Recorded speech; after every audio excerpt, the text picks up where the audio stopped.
Lo que pasa es que no les interesa a los políticos cambiar el país, pues, porque es mucho más fácil tener una población Zombie. con ignorancia que vota y elige al que le ofrece mejores cosas.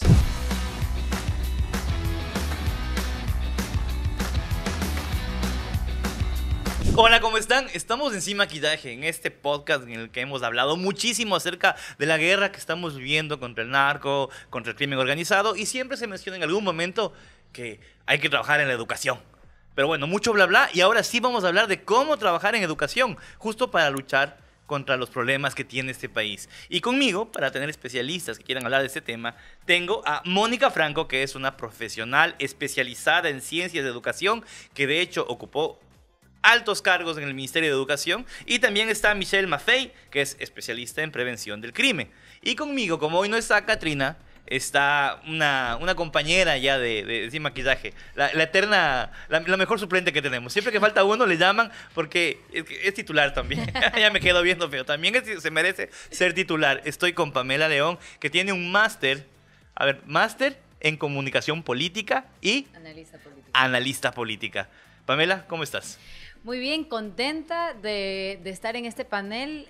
Ahora vamos a hablar de un tema que considero guarda un poco ese nivel cero coyuntural y más bien es estructural, y eso puede ser un poco complicado de asumir en ese momento para los discursos gobiernistas, y por supuesto es un honor estar con tremendas invitadas. Al grano, Mónica, tú me puedes contar un poquito de... Tú trabajaste ya desde el Estado, ¿no? En educación. Sí. ¿Qué cargo ocupaste tú? Bueno, primero gracias por permitirme estar acá. Yo estuve 5 años como subsecretaria regional de educación con la cobertura de la costa y Galápagos y además Bolívar de la Sierra, y luego fui viceministra de gestión educativa y también llegué a ser ministra subrogante de educación. Estuve trabajando en el Ministerio de Educación casi 7 años continuos. Entonces voy a la pregunta primero general, ¿sí? la más amplia.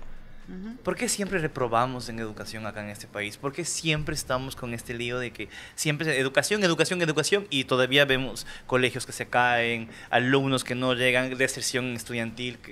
¿Por qué?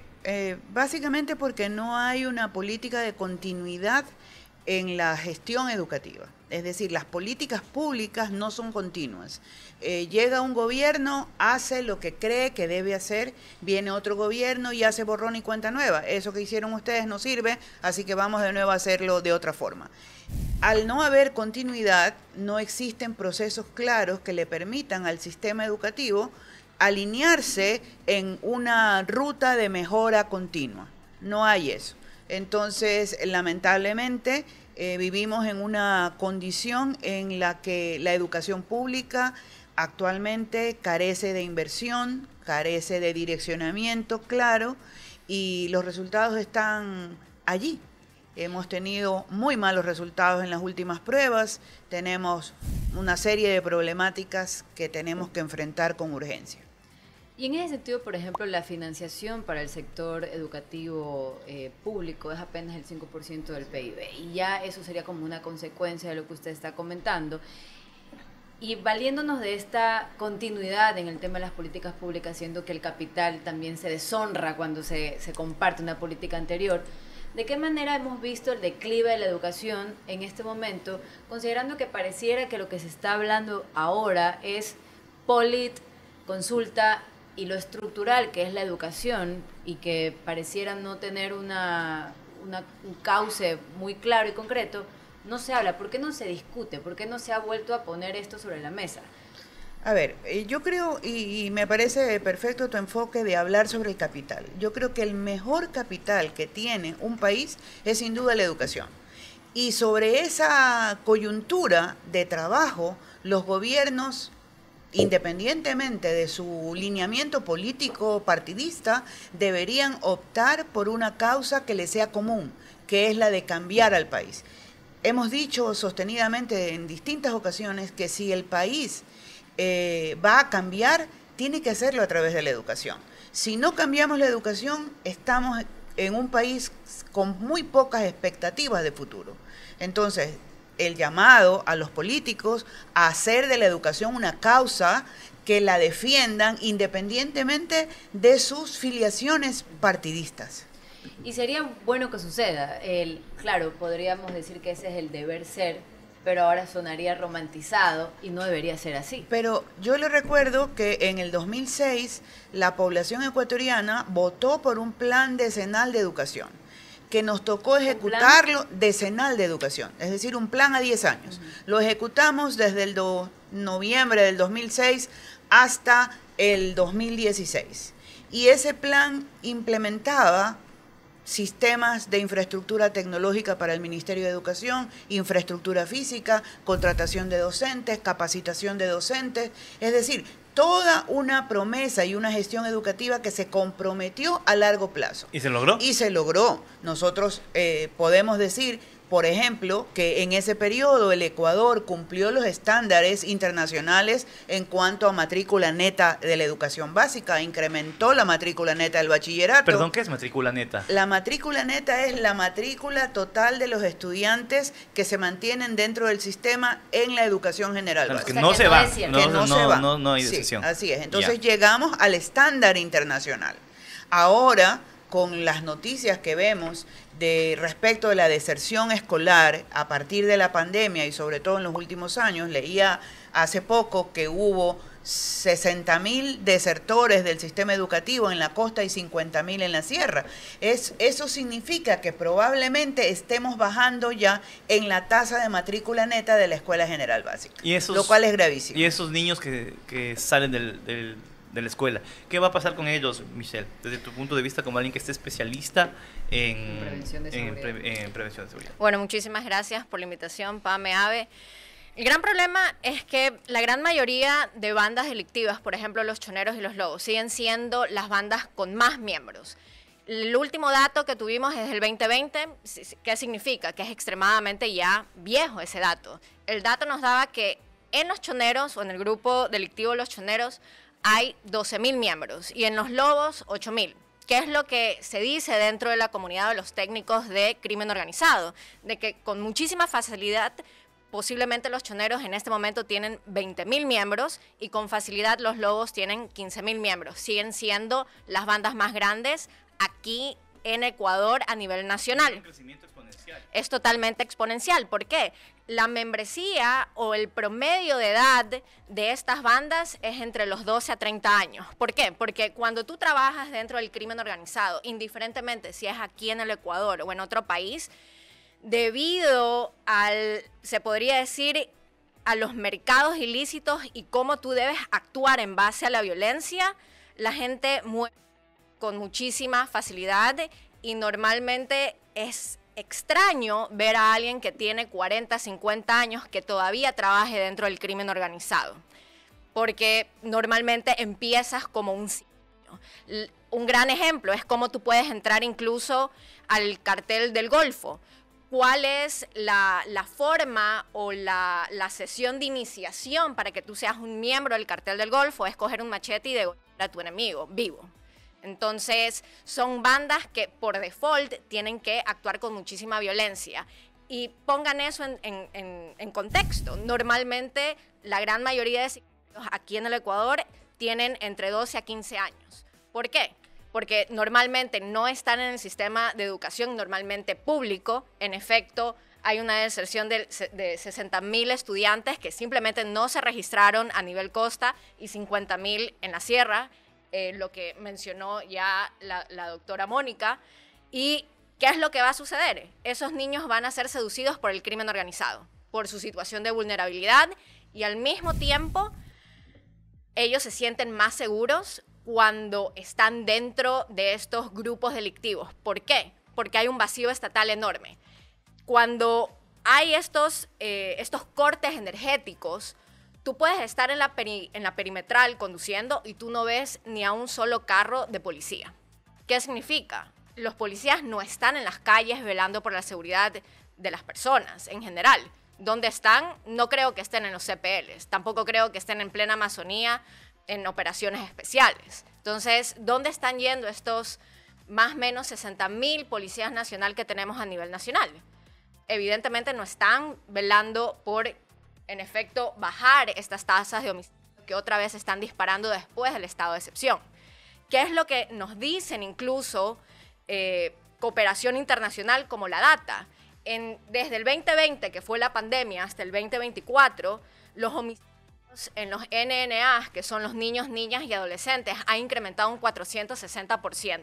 Y solamente en el 2021 al 2022, el incremento en ese año fue del 224%. Y es por eso que saca el gobierno de Lasso una política que se llama el Plan de Escuelas Seguras, que me parece una gran herramienta. Sin embargo, no tenemos una estrategia a largo plazo de seguridad. ¿Por qué? Porque el plan de escuelas seguras básicamente se limitaba a personal de Policía Nacional yendo a las escuelas públicas del Ecuador diciendo, bueno, no se metan dentro del crimen organizado, cuando haya balas, simplemente agáchense y recen, y simplemente tener una interacción con los niños. Pero ¿cómo convencemos a los niños de que se queden en las escuelas? ¿Qué es lo que tiene que hacer el Estado?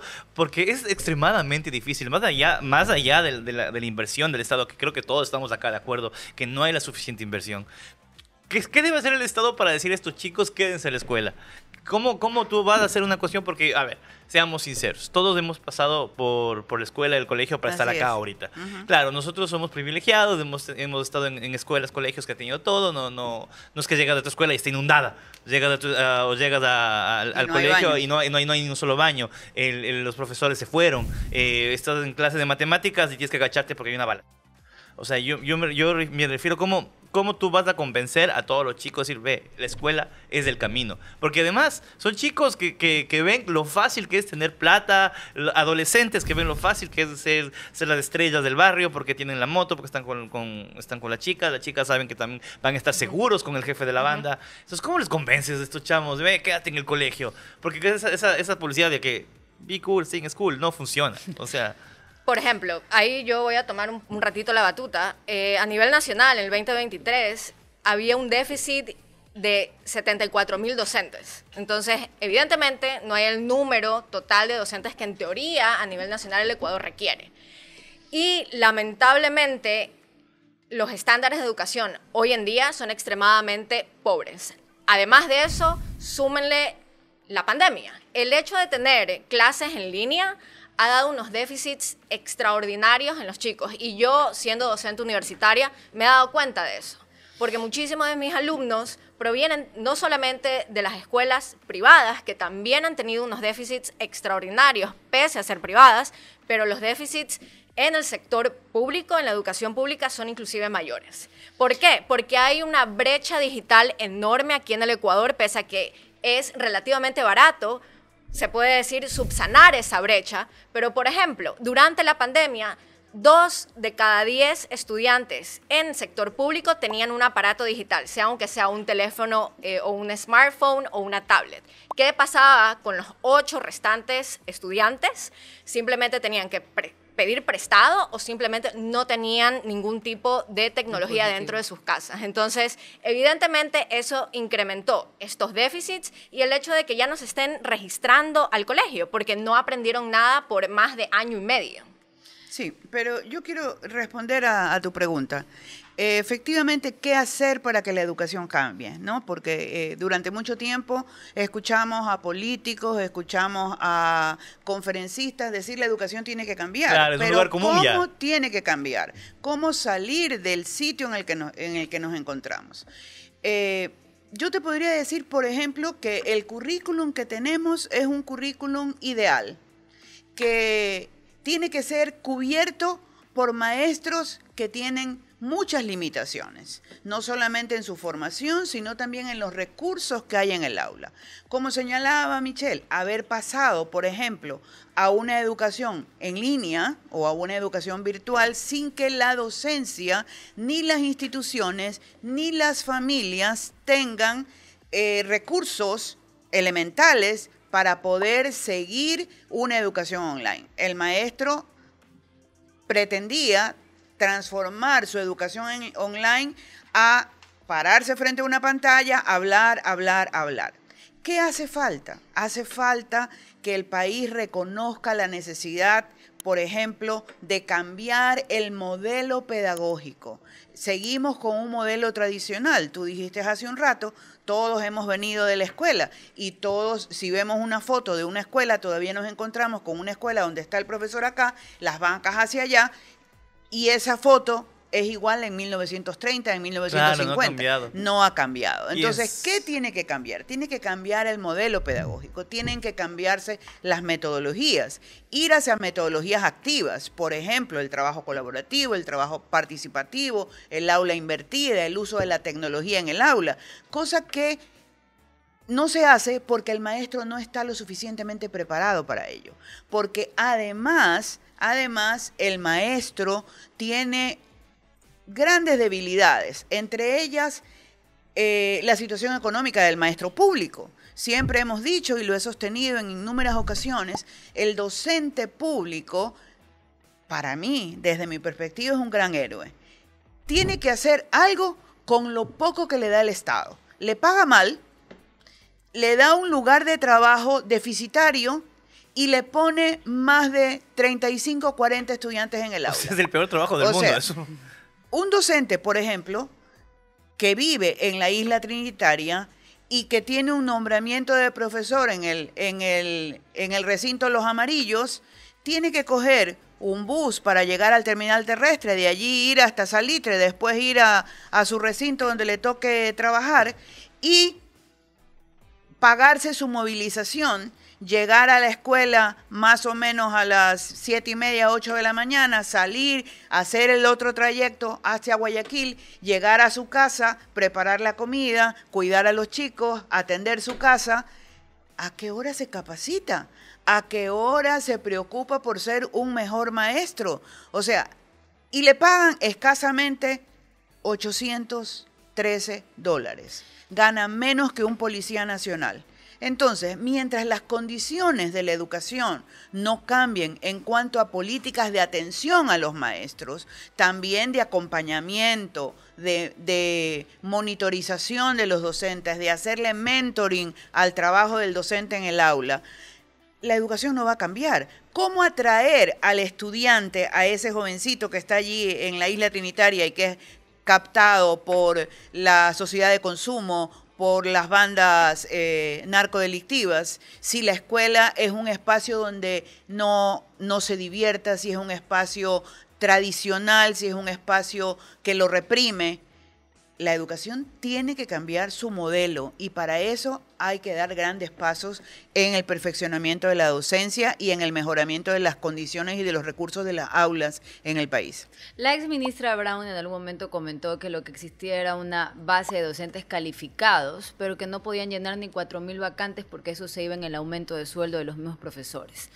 Esos también son unas limitaciones que podrían responder a este sistema y anidada a esa pregunta o a ese contexto, le pregunto, la red de maestros actual, ¿tiene tal vez algún sesgo, alguna politización que pueda tal vez evitar esta visión que usted, por ejemplo, nos está comentando para que eso pueda generarse y procederse? A ver, yo creo que una de las cosas que le hace falta al país es que dentro del Ministerio de Educación haya un verdadero liderazgo, alguien que proponga cosas positivas lejos de la política. Cuando los gremios se politizan, abandonan esa función de hacer bien las cosas en la educación y se convierten. Pero actualmente podríamos decir que... Sí, claro, y se convierten en simples sindicatos. O sea, el gremio no debe ser un sindicato que esté preocupado exclusivamente por la remuneración. Alguna vez en toda mi trayectoria conversaba yo con los amigos de la UNE y les decía, a ver, yo los he visto a ustedes haciendo movilizaciones y paralizaciones porque no hay el sueldo a tiempo, porque no les incrementan el salario. Eso es correcto, pero ¿dónde están las movilizaciones de ustedes porque no hay bancas, porque no hay libros, porque no hay capacitación? Esa parece ser que es una tarea olvidada dentro de los propios gremios. Mientras los gremios no presionen para mejorar la calidad del sistema educativo, que pasa por mejorar sus condiciones de trabajo, sí, pero también por la mejora en las posibilidades de aprendizaje, de fortalecimiento de capacidades, no va a pasar nada. Yo sí quisiera preguntarle a Michelle un tema, partiendo justamente de lo que está comentando usted. En este momento, y eso sí fue algo que no se preguntó en la consulta, los adolescentes, los menores de edad son inimputables. Y en ese sentido las bandas saben de alguna forma a quiénes captar porque van prontamente a volver a las calles y a sostener todo este sistema corriente de delincuencia. ¿De qué forma podemos sostener? Porque entiendo que la educación es un gran brazo para lograrlo, pero no, tal vez, Michelle, no solamente sea ese tema, porque hay también un COIP que es bastante garantista en ciertas cosas y que de alguna forma, y garantista es un eufemismo realmente, y que de alguna forma lesiona estas posibilidades de romper con lo que estamos hablando ahora. Cuando, por ejemplo, vemos que hay noticias en donde un estudiante es capaz de sobornar a un maestro porque no lo pasa de grado y si no, lo mata. Porque ya incluso dentro de las aulas hay estudiantes que pertenecen a las bandas. Entonces, es necesario solamente el tema educativo porque la educación puede ponerse fuerte en infraestructura y puede tener una red de maestros que en efecto respondan a las condiciones educacionales que ameritan. Pero ¿y lo otro? ¿Cómo haces con esa aula? Sí. Justo el día de ayer, con un colega de la Fundación Ciudadanía y Desarrollo, no voy a decir su nombre, pero estábamos discutiendo un poco porque él me decía que mis políticas públicas o el plan de seguridad que yo quisiera personalmente implementar aquí es extremadamente difícil, no en términos de sancionar y empezar a llenar los CPLs, pero es extremadamente sancionista en cuáles son el costo-beneficio de ser criminal aquí en el Ecuador. Y lamentablemente la rentabilidad del crimen aquí es extremadamente alta. ¿Por qué? Porque el beneficio de ser criminal es mucho mayor a el costo. Ya parece propaganda esto. Exacto. Tú quieres tener, por ejemplo, y yo sé que me estoy un poquito desviando de educación, pero a mí me gusta dar este ejemplo porque los pescadores artesanales se pueden decir que es la base de todo lo que es el crimen organizado, más que todo dentro del tráfico de estupefacientes. Si tú tienes una lancha o una panga con un buen motor y solamente te dedicas a mover la droga de las costas ecuatorianas a mar abierto, te pagan $30,000 en efectivo. Entonces no es un mal negocio, se podría decir. La inversión es bien baja y las ganancias son altas. Y eso, insistimos que no estamos haciendo publicidad. Y eso, no por ejemplo, es muy poco dinero en comparación a lo que pudimos ver en la operación especial en Vinces en enero, cuando decomisaron más o menos como 400 toneladas de cocaína básicamente en una finca en pleno Vinces. Entonces hay una rentabilidad extraordinaria. Todo lo que vemos, caso Purga, que decomisaron $4 millones, $4 millones no es nada para el crimen organizado. Entonces están rasgando ni siquiera la punta del iceberg, como que a las personas que literalmente son mandos extremadamente bajos. Entonces hay una rentabilidad enorme. Entonces, pero ¿cómo haces con esa aula en ese sentido? O sea, claro, la educación no es la única respuesta. Una estrategia apropiada de seguridad es multicausal y por ende tiene que ir a varios, se podría decir, a varias aristas del Estado. Una excelente arista es la inteligencia o básicamente espionaje. Tú necesitas saber quiénes están en estas bandas, por qué, incluso cuáles son los tatuajes que estas bandas tienen. Ahora, 70% de las personas que están dentro de estas bandas del crimen organizado tienen tatuajes, el otro 30% no. Sin embargo, si tenemos mapeado eso, vamos a tener una data del 70% de miembros, que eso dice ya muchísimo. Nosotros no tenemos nada de data y por ende no podemos tener un análisis apropiado de cómo se mueve el crimen organizado aquí en el Ecuador y cómo se atomiza estas bandas dentro del crimen organizado. Y al mismo tiempo, no es una cuestión del COIP o que la Constitución sea tan garantista. Es una cuestión netamente de cuál es el beneficio y el costo a estos jóvenes. Un gran ejemplo, no voy a decir nombres, una estudiante mía estaba siendo extorsionada y no podía ir al centro de institución donde yo doy clases en la universidad. Y cuando se dieron cuenta de quién era el grupo, todos eran menores de edad. ¿Y qué pasó con esos menores de edad? absolutamente nada. Se tienen que presentar a una fiscal cada semana. O medidas socioeducativas. Exacto. Entonces yo creo genuinamente que el costo-beneficio de ser un criminal debería cambiar indiferentemente de que tú tengas 13 años. Porque yo cuando tenía 13 años yo sabía que no tenía que matar a alguien. Porque si mato, posiblemente, o uno, me mata en venganza, o dos, me voy a la cárcel. Entonces, cuando tú Que es igual que te matan.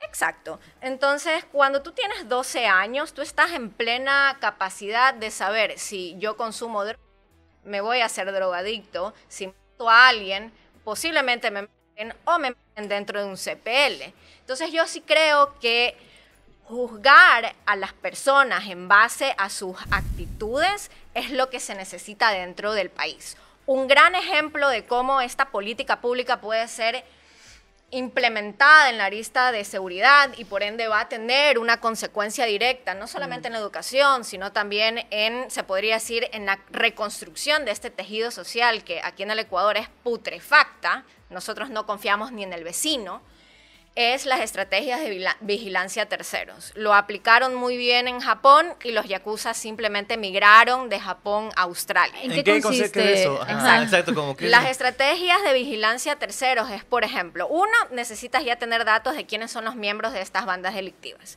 Y cuando tú puedes mapear cuáles son los nexos de estas bandas delictivas con la ciudadanía, por ejemplo, la doña en Durán que tiene su mini market y presta su mini market o su joyería para lavar activos en nombre de algún miembro de esa banda, yo la juzgo a la señora como si fuera miembro de esa banda y automáticamente pierde todas sus garantías ciudadanas y derechos ciudadanos. Como la teoría de la cancelación. Exacto. ¿Y qué es lo que en Japón hicieron? Si tú eras parte de esto, de los yakuzas, o eras una parte de la ciudadanía que netamente trabajaba con los yakuzas, no podías abrir cuentas, te cancelaban el pasaporte, no podías arrendar nada. No podías ir ni siquiera al supermercado, Exacto. no te atendían pero en eso, las filas bancarias. ahí pregunto desde la inocencia, ¿no? Pero eso no va eventualmente Nosotros a meter aplaudimos. más en el lío. O sea, como, El me problema- cancelaron todo, entonces no puedo hacer Claro, nada. lo Entonces que- me sigo ahora, dedico Lo que a pasa es que matar. todos esos beneficios no los tiene pues la gente que está metida en Igual ya no la tenía. situación de Ecuador es narcos. la teoría de la cancelación ya en no ese caso. tiene, exacto. O sea, vivir exacto. en este país da lo mismo. Yo creo que estamos hablando sobre el tema de una situación muy mala, caótica, perversa si se quiere, y estamos relacionando la educación con cómo la educación puede cambiar Ser eso. mesiánico en el tema. Quiero decirles, esto no les va a gustar, pero eso no es posible actualmente. Ya. O sea, no es posible primero porque los cambios en educación son progresivos. Ya, a No largo plazo. No se va a ver son no a se va a largo ver ahora. plazo. Son a largo plazo. No podemos decir, vamos a cambiar ahora la educación y en 3 semanas, en un año, ya no vamos a tener niños psicóticos. No es posible. El Estado necesita hacer una planificación a largo plazo, así lo hizo Singapur, así lo hizo Taiwán, así lo han hecho los países que han avanzado en educación. Es decir, inviertes a largo plazo, planificas a largo plazo con procesos claros de control, de acompañamiento, de asistencia, de inversión y probablemente, siendo optimistas, en 15, en 20 años podamos empezar a ver resultados. Pero hay que hacerlo igual, ¿no? Pero hay que hacerlo. Y eso exige un compromiso urgente, ineludible, de la gente que hace política en el Ecuador. Es decir, no podemos querer llegar a ser presidente de la República y desentenderte de la educación en el país. Si la educación no cambia, el país no avanza. Y eso lo tenemos que tener completamente claro. Habría Algo que que- firmar un ajá. compromiso de todas las esferas políticas para querer cambiar al Ecuador. Lo que pasa es que no les interesa a los políticos cambiar el país, pues, porque es mucho más fácil tener una población Zombie. con ignorancia que vota y elige al que le ofrece mejores cosas, A aunque corto plazo. sepa que a corto plazo eso no va a ser posible y que luego va de decepción en decepción. Estas decepciones a las que el pueblo ecuatoriano está enfrentado son parte de las causas que nos están llevando a toda esta situación caótica. Si este momento usted tuviera el poder de hacer un primer cambio, aparte de firmar el compromiso, que compromisos firmados tenemos siempre, el primer cambio real, ¿qué sería lo primero que hace? Trabajar con la docencia. Trabajar Formar con la profesores. docencia. Liderar a la docencia hacia un cambio de mentalidad de la docencia. O sea, la docencia que actualmente tiene pocas posibilidades de desarrollo, que tiene pocas posibilidades de atención, que se siente un granito de arena en un gran desierto donde no hay nada. Si no apostas a la docencia, si no apuestas a la docencia, si no cambias la docencia, no va a pasar nada. Pero para eso hay que liderar los espacios educativos y hay que liderarlos con recursos, porque no le puede con dinero, porque no hay que decirle al docente, usted haga mejor su clase, usted planifique y haga su clase activa, y te va a decir, ¿y con qué recursos? ¿Con qué me da la escuela? ¿Qué me da la institución educativa de la que hago parte? ¿Y cómo Nada. se podría lograr eso si pareciera que la educación siempre está puesta en medio del sándwich de la coyuntura? Porque, por ejemplo, pareciera que no hayan pensado progresiva y estructuralmente en el tema de la educación, porque claramente los apagones, se conocía este tema desde noviembre, y no me vas a decir que ahora que te diste cuenta que tenemos apagones hay que retrasar las clases al 6 de mayo. Es bastante burlesco de parte del gobierno a través de los ciudadanos. O sea, no es una cuestión que tú dices, cierto, no podemos empezar en mayo. Ya lo sabíamos. Es que no lamentablemente vivimos una época donde la planificación parece ser que es una palabra olvidada de parte del gobierno.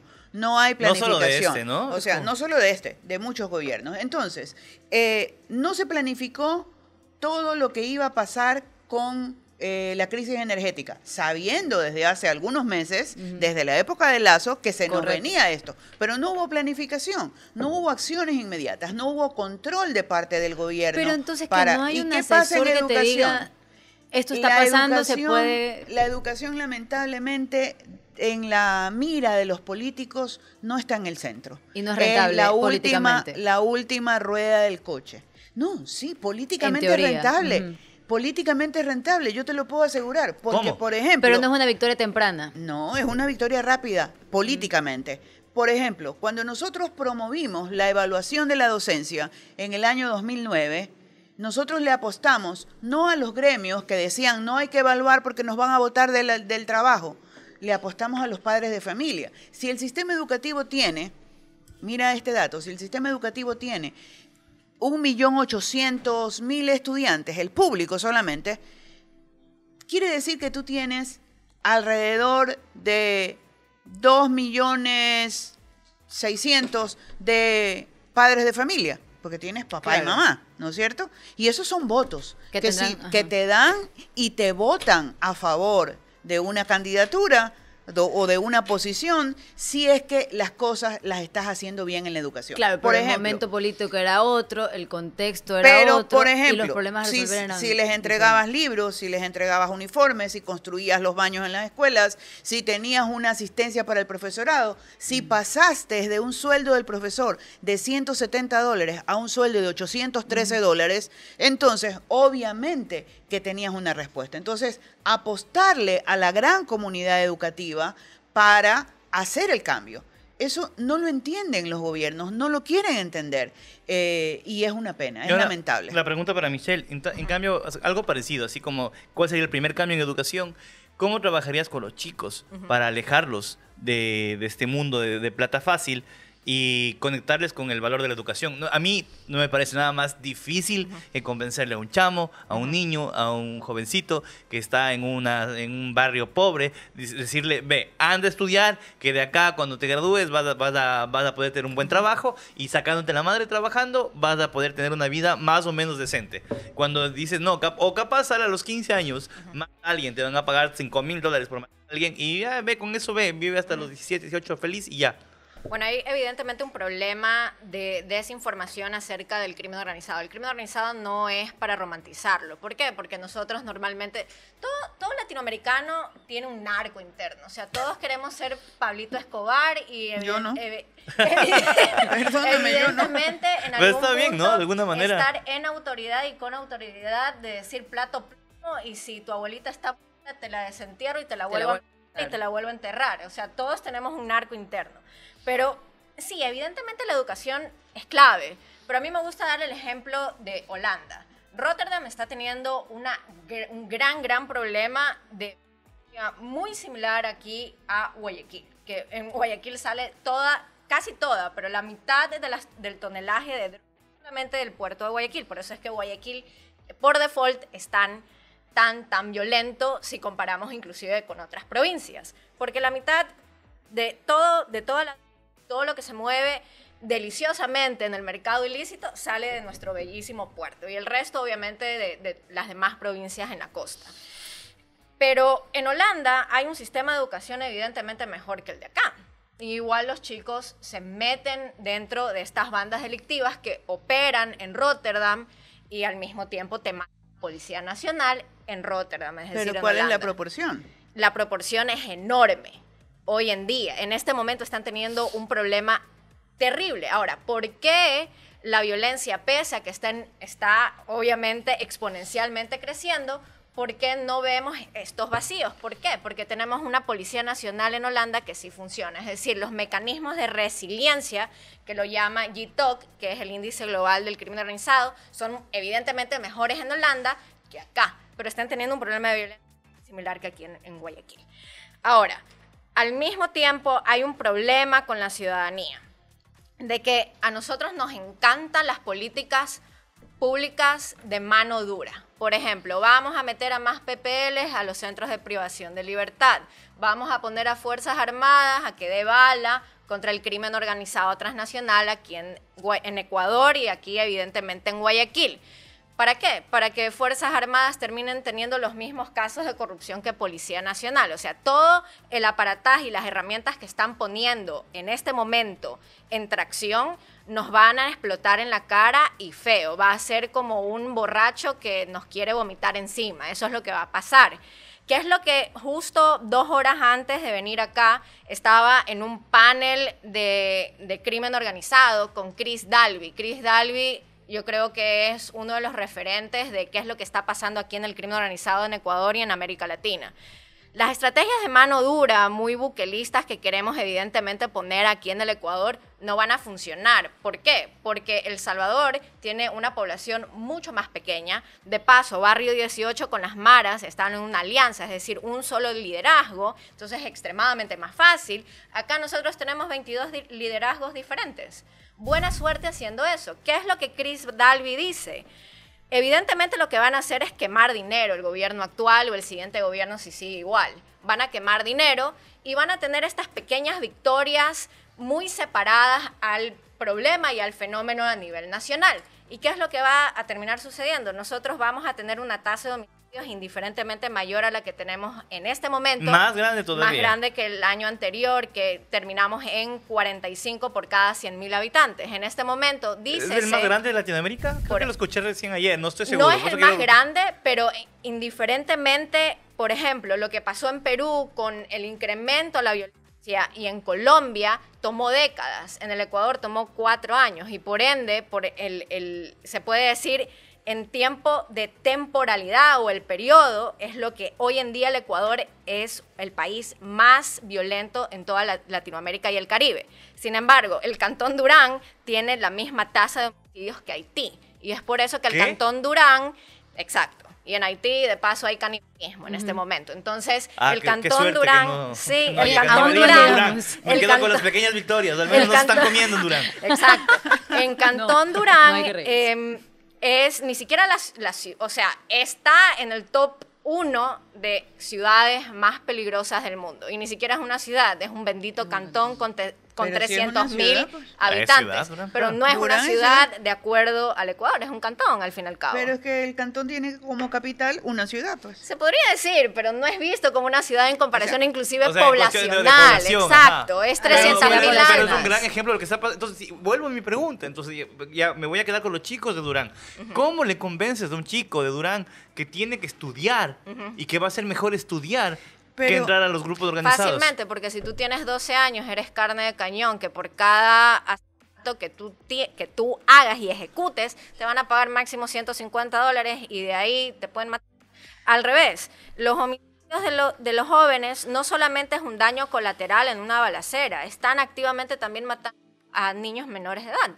¿Por qué? Por sus actividades ilícitas. Acuérdense que el crimen organizado, cuando tú tienes un problema entre bandas, no se sientan con un café o con un whisky de, a ver, solucionemos. Ni siquiera en términos políticos, porque todas las políticas públicas aquí son extremadamente politizadas. Lo que les interesa es cuántos votos yo voy a tener. Claro, nunca hay un plan a ¿Por futuro. qué? Nunca. Porque yo creo firmemente que el ecuatoriano promedio somos masoquistas. Rocafuerte nos decía, al ecuatoriano hay que hacerle entender con palo y más palo. O sea, nos gusta que nos azoten. Somos masoquistas con un Pablo Escobar adentro. No, claro. O sea, qué es terrible. difícil ser Es ecuatoriano. extremadamente difícil. A ver, pero quiero ver la contradicción a eso. Sí. Yo Porque creo, yo me quedé con la duda de cómo le convence a un niño. O sea, sigo con eso. ¿Cómo convencer a un chico de no incursionar en una banda narcoactiva? Yo creo que es una tarea difícil, pero es una tarea posible siempre que exista voluntad. Y voluntad desde distintos órdenes, porque no es solamente, ahí sí vamos a decir que no es solamente responsabilidad del Estado, es responsabilidad también de la familia. O sea, cuando nosotros hablamos de la corrupción en la esfera pública, también tenemos que hablar sobre el corruptor. ¿Dónde están los que promueven la corrupción? En el caso de la educación, por ejemplo, todo modela en el país. Cuando un político que es presidente elige a un incompetente, le está diciendo que lo único que sirve para llegar a ser autoridad en el Ecuador no son tus capacidades, no es tu inteligencia, sino ser amigo de, ¿no? Esta estructura de la palanca cuenta más que cualquier tipo de formación, es algo que nos ha hecho mucho daño en el país. O sea, el que tú tengas nexos, el que tú tengas relaciones y que utilices esos nexos y esas relaciones para pasar por encima de quienes están aspirando a una ubicación, le hace daño al país y hace que la gente, los jóvenes, no tengan confianza en un país ni en su posibilidad de desarrollarse dentro de ese país. Entonces, aquí la responsabilidad es compartida. Todos, de alguna manera, modelamos públicamente con nuestras actitudes, con nuestras acciones. Entonces, lo primero, hacer ese cambio de mentalidad del ecuatoriano. O sea, y lo segundo, valorizar la capacidad, la inteligencia, el poder marcar una ruta clara para que el chico que se gradúa de médico, por ejemplo, con gran esfuerzo en las universidades ecuatorianas, graduarse de médico, tenga la posibilidad clara, concreta de poder aspirar a ser médico en el sector público. Entonces, limpiar completamente todo. O sea, es un proceso. O sea, aquí por eso estamos hablando de procesos a largo plazo. Ajá. Pero hay que empezar. Sí, no, y hay que tomar decisiones para empezar. Y hay que hacer acuerdos nacionales para realizar esto. A la edad que tengo ya, veo con mucho pesimismo esa posibilidad. ¿Por qué? Porque lo que estamos viendo son pactos y acuerdos para beneficios de grupos y de intereses pequeños y no de las grandes mayorías. Sin lugar a dudas, todo lo que yo entiendo que la forma en la que estamos llevando el tema es el tema de educación e infraestructura aislado un poco de lo macro, y contigo lo estamos abordando desde la educación como un peldaño a ese contexto más amplio. Sin lugar a dudas que esto puede arreglarse, es decir, supongamos que lo logramos componer, pero por ejemplo, mientras se trata de reconstruir el tejido social, que es la nueva moda de los discursos populistas, también existe este otro tejido social adverso y paralelo, que es mucho más rápido y a corto plazo. Es decir, mientras yo estoy en un sistema educativo que va a tomar 13 años desde primaria a secundaria y luego 5 años más en universidad, en unas 2 semanas puedo lograr lo que decía Michelle. Entonces son dos tejidos paralelos que están coexistiendo en un mismo barrio. Estoy tratando de ponerlo como que en realidades. Entonces esta persona que se llama Juanito va a la escuela que funciona, regresa, pero en donde él vive no hay unos servicios públicos de calidad que le generen ciertas dignidades y condiciones mínimas. Correcto. Hay violencia intrafamiliar en su casa y sus amiguitos no están yendo a la escuela porque atrás de la casa venden droga y es mucho más sencillo y al día siguiente tiene que levantarse para ir a clases. ¿Cómo le hablamos a ese Juanito? ¿Qué es ese metro cuadrado? Es un metro cuadrado que se multiplica en miles de casos en este país. Creo que Claro, para mí resumir un poco lo que estaba preguntando yo. Esa es la realidad, es una realidad cruel. Y es una realidad que, insisto, no la podemos cambiar como mi bella genio. Cruzamos el brazo, guiñamos los ojos y se cambió. No es posible. Entonces, hay que trabajar en distintos órdenes. Hay que educar a las familias, hay que educar a la sociedad misma, hay que motivar hacia el cambio. Pero también tienen mucha responsabilidad, y alguna vez me sacaron un periodicazo, digo yo, una página entera del diario El Comercio, cuando dije lo siguiente: los medios de comunicación tienen muchísima responsabilidad. Absoluta. Parte de sus funciones es educar, pero no la asumen. Entonces, cuando un canal opta, por ejemplo, por pasar El Capo en horario estelar, ¿qué le está diciendo a los jóvenes que ven esa novela? Que es muchísimo más fácil delinquir, pasar no sé cuántos años con la fragilidad educativa que tenemos, pero además delinquir y comprarse su teléfono celular, irse de viaje, etcétera, etcétera, etcétera. Entonces, mientras no haya esa decisión de todos como país de decir esto educa o esto no educa, no vamos a cambiar. Entonces, ¿qué nos importa más? ¿El rating? ¿Qué nos importa más? Los comerciales que me pagan para un determinado programa, y entonces seguimos dando El Señor de los Cielos, creo que se llama así, ¿no? El Señor de los Cielos, El Capo, el no sé qué. Y los chicos consumen eso, consumen la vida fácil a través de la televisión. No hay, por otro lado, promoción. Yo no veo un programa de televisión donde se promueva el valor del esfuerzo, que hay muchos ecuatorianos, lo voy a ver, no lo conocía, que hay muchos ecuatorianos que se esfuerzan, que se sacan el aire para vivir decentemente, pero eso no hace noticia, ¿no? Claro, eso no hace noticia, eso no vende, eso no vende. Lo que vende es el lío, el problema, este tipo de cosas. Entonces, hay que hacer una campaña nacional, un compromiso de toda la sociedad para ver si es que cambiamos. Pero ¿y cómo ojalá le que lo podamos hablarías hacer. tú a Juanito? A ver, yo ahí voy a pues un poquito tener otra respuesta extremadamente diferente a Mónica.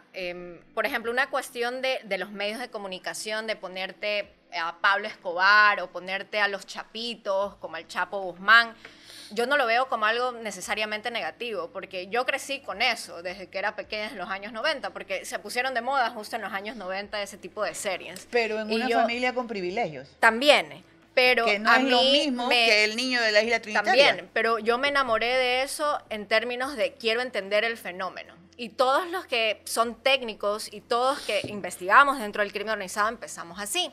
Y es por eso que a mí me enamoré de entender, por ejemplo, Jimmy Hoffa o Al Capone, cómo terminan en las cárceles, cuáles eran sus mercados, de los yakuzas igual. Entonces, yo no creo que va tanto en los medios de comunicación en esa forma. Yo creo que va más en la comunicación que el Estado pueda tener en no romantizar el crimen organizado. Un gran ejemplo, pese a que era un ejemplo malo, era el gobierno de Colombia, que tenían se podría decir, esta propaganda de la mata que mata, diciendo no consumas marihuana porque el consumo de marihuana y la plantación de marihuana es lo que te fomenta la violencia en Colombia. ¿Qué es lo que hoy en día sabemos? El cultivo no te genera violencia, lo que te genera totalmente violencia es el tráfico, y es por eso que Ecuador, oh sorpresa, es extremadamente violento en comparación a Perú y a Colombia en términos otra vez de temporalidad. Entonces, las medidas de comunicación por parte del Estado, yo no veo que hay una forma de concientización de los jóvenes en cadenas nacionales. Solamente se limitan a decir Policía Nacional está en estos operativos y gracias a Fuerzas Armadas estamos teniendo estos resultados. Pero ¿qué es lo que tú puedes decir a los jóvenes o a los niños inclusive en las radios como en televisión nacional? Absolutamente nada. ¿Por qué no ponen una propaganda de si eres un sicario te van a matar en año y medio? Porque ese es el promedio de vida si eres un sicario aquí en el Ecuador. Entonces, me llama muchísimo la atención eso. Y ahí sí voy se puede decir, a coincidir con Mónica. No hay un capital político. en absoluto aquí en el Ecuador. El índice global contra el crimen organizado, ¿cuáles son las estadísticas que nos lanzan?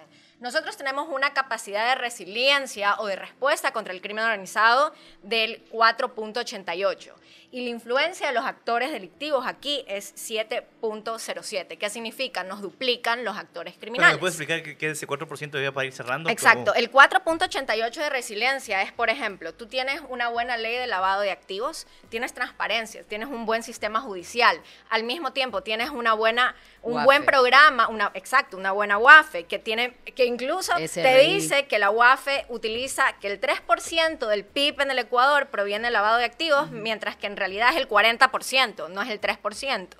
Entonces, la mitad de nuestro PIB provienen de estas bandas delictivas como el lavado de activos desde el 2017. No es una cuestión de los últimos, 4 años, una cuestión que lleva años. Ya estamos dentro de lo que David Jordan decía, porque una de las cuestiones que David Jordan decía sobre cómo catalogar si Ecuador está en un narcoestado o no, es si su PIB tiene un importante porcentaje. Vuelvo a reiterar ahí. Decir la palabra narcoestado no se puede decir, nos aísla en estrategias de seguridad durante la Guerra Fría.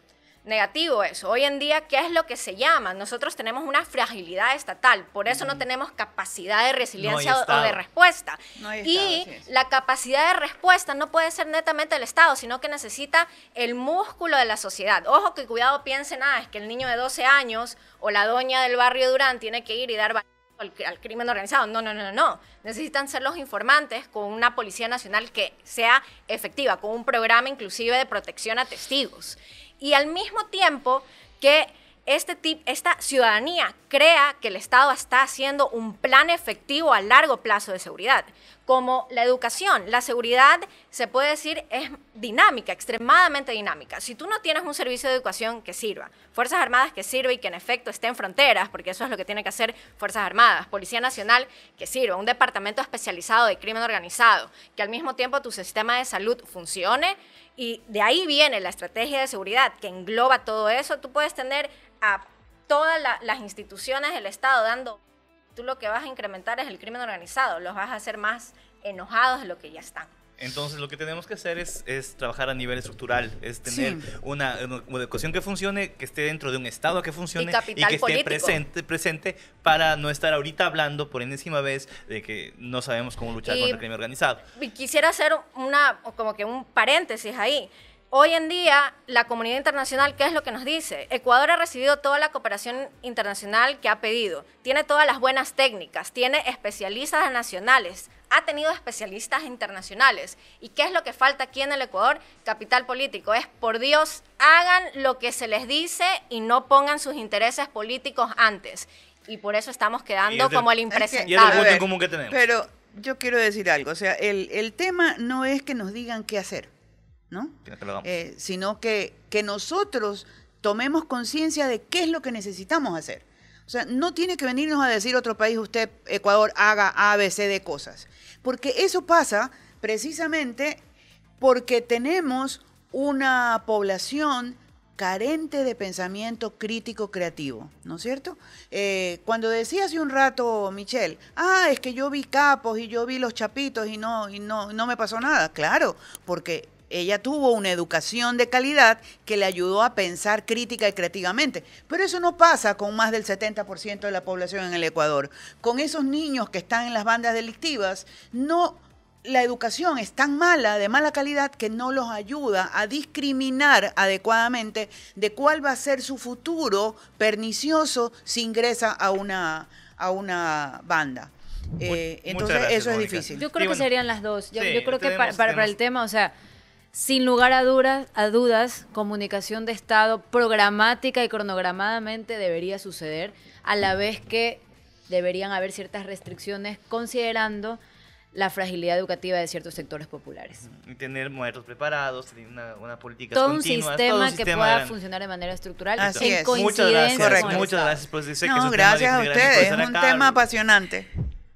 Y bueno, acá estamos tratando de quitar ese maquillaje que no nos deja ver lo que está pasando. Sin duda, la visión de Michelle es una visión que realmente nos estremece, ¿no? Porque vemos No se una preocupen, en este situación programa todo el tiempo salimos conflictiva estremecidos como porque país, sí, como ciudadanos. son épocas complicadas. No, y muchísimas gracias a ti, Ave, Pame. y a Gracias a Mónica. todos. Muchas gracias. a Esto todos. fue Sin Maquillaje.